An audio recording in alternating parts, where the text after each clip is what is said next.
Адамды көркейтетін еңбек. Ол 34 жыл банк саласында қызмет етті. Оның 12 жылы басшылық лауазыммен байланысты. Өзінің табанды еңбегінің арқасында қарапайым қызметкерден парламент депутатына дейін көтерілген болады. Еліміздің басты байлығы жер қойнауында емес, бұдан да асқан баға жетпес қазына бар. Ол біздің халқымыз. Әрбір қазақстандық, күлімсіреген зейнеткер, қарапайым азамат, жүгірген бала, біз. Жеке адамның өмірі мен денсаулығынан артық ештеңе жоқ. Оны ол жетекші экономист ретінде ғана емес, ана ретінде жақсы түсінеді.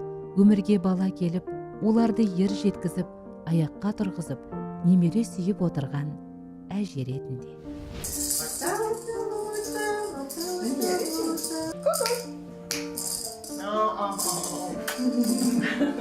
Президент халықтың қамқоршысы бола білуі керек.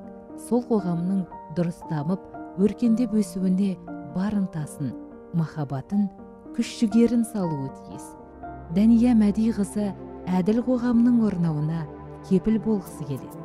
Ол үшін үміткер болып сайланып, өзгерістерге жол бастады. Вот таких вот детей и надо за будущее голосовать. Қызметің табысты болсын, бәрі жақсы болсын, айналайын.